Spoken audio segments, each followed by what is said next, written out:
मैं पूछना चाहती हूं, देश आपको क्या कहे, आपकी पार्टी को क्या कहे, क्योंकि स्ट्रेट 90 हार मिले हैं आपको 2014 से लेकर अब तक।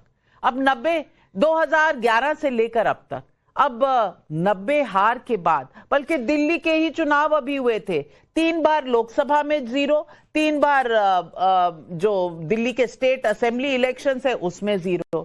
अब आपको कोई अगर शून्य पार्टी कहे तो कैसा लगेगा, जो आप बाकियों को यहां सर्टिफिकेट देते फिर रहे हैं कि कौन फिट है, कौन नहीं है, कौन मोटा है, कौन पतला है, कौन परफॉर्म अच्छा कर रहा है, कौन नहीं कर रहा। सवाल जायज है ना?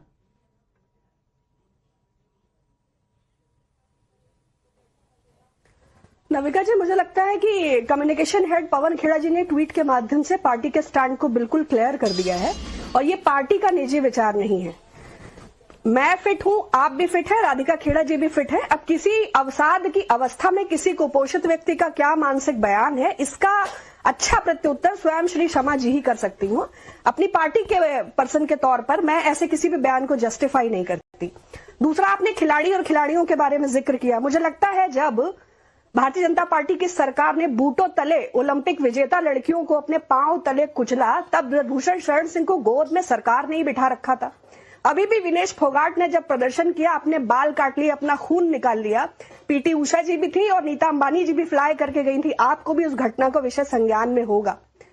कांग्रेस पार्टी हमेशा से खिलाड़ियों के साथ खड़ी रही और बॉडी शेमिंग जैसे विषय पर आज पूरी दुनिया में डिस्कशन हो रहा है। मुझे लगता है ये बहुत ही सस्ती बात होगी और सभी हमारे देश के सभी खेलों और सभी खिलाड़ियों पर पूरा देश एकमत एकजुट उनके साथ खड़ा होता है। So it has nothing to do with party. It's absolutely disgraceful and shameful. And you need a clarification from Mrs. Shama Mohammed. I don't know in which mental state she said this. It's absolutely ridiculous. And party has nothing to do with this statement. लेकिन आप कह रही हैं party का कुछ लेना देना नहीं है, लेकिन पनौती वाली सोच तो आपकी पार्टी की है ना। राहुल गांधी ने कहा था, अब उनके बारे में भी ऐसे ही आप शब्द कहेंगी जैसा आपने शमा मोहम्मद के बारे में कहा। और शमा मोहम्मद से राधिका खेड़ा जी दोबारा पूछा गया। हमारे रिपोर्टर ऋषभ उनके पास गए और बोला आपने ट्वीट तो डिलीट कर दिया है, पर आपको क्या माफी नहीं मांगनी चाहिए? क्या कहा उन्होंने, आपने देखा? उन्होंने कहा माफी? अरे मैंने मोटा ही तो कहा है, वो फिट नहीं है यही तो कहा है, इसमें माफी मांगने की क्या जरूरत है? वो बरकरार रही अपने पोजीशन पर, अपने रवैये पर। और सुची बिस्वास जी कह रही हैं ये तो बीजेपी पूरा इसका राजनीतिकरण कर रही है। तो वेंकटेश प्रसाद क्या बीजेपी से हैं? हरभजन सिंह जो है वो क्या बीजेपी से हैं? जवाब दे दीजिए सुची बंसल जी को, सुची बिस्वास जी को।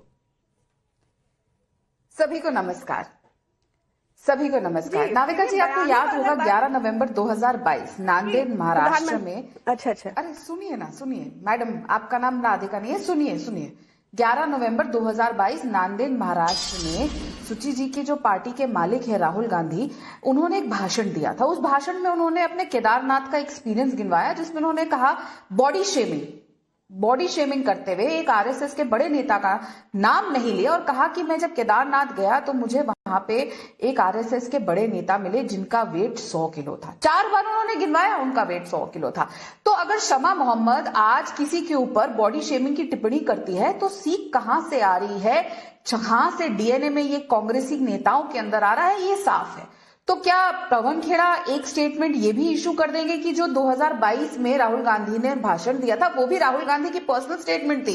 एक आरएसएस नेता, एक सीनियर नेता, एक बुजुर्ग आदमी के ऊपर इस तरीके की कमेंट, वो 100 किलो के हो, 150 किलो के हो, राशन तो राहुल गांधी के घर से नहीं आता। अब क्या वेट रोहित शर्मा जी का है, ना राशन शमा मोहम्मद जी के घर से आता है। तो ये जो लगातार लोगों के ऊपर पर्सनल टिप्पणियां करना, और मैंने जब ये कल ट्वीट पढ़ा था नाविका जी, तो भी मेरे को कुछ हैरानगी नहीं हुई थी। तो जैसे मैंने कहा, क्योंकि वो सिर्फ अपने मालिक राहुल गांधी की ही भाषा को आगे लेकर जा रही है। राहुल गांधी ने आज तक उस बात के लिए माफी नहीं मांगी और आज जो पवन खेड़ा जी एक बहुत आसानी से एक ट्वीट कर दिया है। जब थोड़े सीनियर नेता बोलते हैं जैसे सैम पिट्रोडा साहब, तो जयराम रमेश जी ये ट्वीट करते हैं, और जब शमा मोहम्मद जैसी थोड़ी छोटी नेता बोलती है तो पवन खेड़ा जी ये ट्वीट करते हैं कि हमारा और पार्टी का इससे कुछ लेना देना नहीं है। अरे एक आपके फॉरेन कांग्रेस के अध्यक्ष है और ये आपकी राष्ट्रीय प्रवक्ता है। राष्ट्रीय प्रवक्ता एक बहुत ही अहम पद होता है और जब आप राष्ट्रीय प्रवक्ता बन जाते हैं तो आप सुबह शाम जय हिंद दोस्तों, अभिषेक ऑफिशियल टीवी में आपका स्वागत। आपने इस डिबेट में सुना होगा कांग्रेस नेता डॉक्टर शमा मोहम्मद की रोहित शर्मा पर वादी टिप्पणी से देश आहत है। बीसीसीआई उपाध्यक्ष राहुल शुक्ला ने कहा कि रोहित शर्मा पूरी तरह से फिट है और वो इस समय फिटनेस पर उनके सवाल उठाना बिल्कुल गलत है। तो ऐसे लेकर बीसीसीआई ने रोहित शर्मा को पूरी तरह से फिट बताया है और कांग्रेस नेता ने जो बातें बोली बिल्कुल गलत है और खिलाड़ियों पर कोई भी टीका टिप्पणी नहीं होनी चाहिए। वो किसी भी पार्टी से नहीं जुड़े हैं, वो अपना देश के लिए खेलते हैं। आप क्या समझते हैं, कमेंट कीजिएगा। क्या किसी भी पार्टी के प्रवक्ता को ऐसे बोलना चाहिए या नहीं? बने रहिए हमारे साथ, लास्ट तक वीडियो जरूर देखिएगा। इस वीडियो में आपको आगे और भी जानने को मिलेगा कि कौन किसने बोला। पार्टी के आप ये नहीं कह सकते कि वो उनका निजी बयान है। एक राष्ट्रीय प्रवक्ता का कोई निजी बयान नहीं होता नाविका जी। तो ये बात बहुत आसानी से कह देना कि निजी बयान है, ये एप्लीकेबल नहीं है। पर बॉडी शेम करना, लोगों के ऊपर व्यक्तिगत टिप्पणी करना, यही तो चाल चरित्र चेहरा है कांग्रेस पार्टी का, लगातार करते आए हैं। इसीलिए आज उनकी ये हालत होगी। इतनी एनर्जी अगर ये अपनी पार्टी को खड़ी करने में लगा देते, जो शमा मोहम्मद की पार्टी के कप्तान साहब है वो तो बार बार आउट होते रहते हैं, उनकी पार्टी धड़ धड़ धड़ करके जमीन पे ही गिरती जा रही है। इसीलिए वो कर्म की साइकिल चलती है ना, तो ऐसे ही बार बार धड़ धड़ गिरा जाता है। फिर मैं बोलूंगी, आज आके श्रुति जी यहाँ पे कह रही है कि बहुत गलत कहा। अरे तो लीजिए एक्शन, निकालिए ना उनको उस पद से। अगर इतना गलत किया, इतना गलत स्टैंड लिया, हमारे देश को पूरे वर्ल्ड में नाम दिलाने वाले, हमारे वर्ल्ड कप जिताने वाले कप्तान के लिए ऐसे शब्द बोलने के लिए क्या कांग्रेस पार्टी जो कहती है हम खिलाड़ियों के साथ बहुत बड़ी बात कह रही है राधिका खेड़ा जी और शुचि विश्वास जी। मैं रोहित शर्मा का ही रिकॉर्ड पढ़ देती हूं आपके लिए। रिकॉर्ड देख लीजिए, रोहित शर्मा के रिकॉर्ड देख लीजिए। शमा मोहम्मद जी को एडवाइस कर दीजिए कि अपने रिकॉर्ड पर बिना देखे इस तरह से ट्वीट लिखने से वो कांग्रेस को ओपन कर रही हैं। और उनका ट्वीट पर्सनल क्यों नहीं था, इस पर भी मैं कहना चाहती हूं। उन्होंने लिखा नहीं कि ये मेरी पर्सनल राय है। वो प्रवक्ता है पार्टी की, उन्होंने गेम पर भी टिप्पणी नहीं की, उन्होंने बॉडी शेमिंग की है। और मैं सिर्फ इस बारे में नहीं कह रही, चंद्रयान हो, राम मंदिर हो, महाकुंभ हो, कुछ भी हो इस देश में, कुछ अच्छा हो तो कहीं ना कहीं सर्जिकल स्ट्राइक में आपका सवालिया निशान लग जाता है। बालाकोट स्ट्राइक में तब नवजोत सिंह सिद्धू आपके साथ थे, उन्होंने कहा था कुछ पेड़ गिर गए होंगे। सुची जी, मैं कह रही हूं ये प्रवृत्ति की बात है, ये माइंडसेट की बात है, ये एक ट्वीट की बात नहीं है।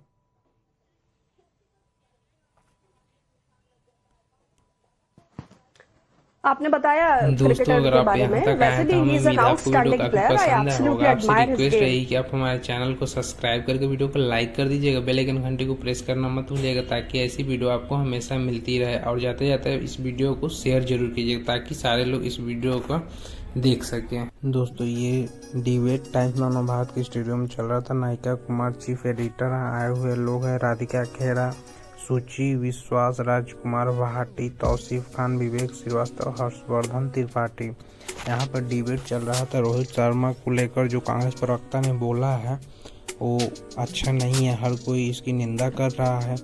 वही बात यहाँ चलेगी, अगर वो इतना कमेंट अपने पार्टी को लेकर करती तो शायद उनकी पार्टी आगे चल पड़ती, लेकिन नहीं, वो दूसरों को फिक्र कर रही है, इसलिए उनकी पार्टी धड़ाधड़ जीरो पे बोल्ड हो रही है। तो आपका क्या लगता है, कमेंट कीजिएगा। वीडियो देखने के लिए बहुत बहुत धन्यवाद। मिलते हैं अगले वीडियो में। जय हिंद।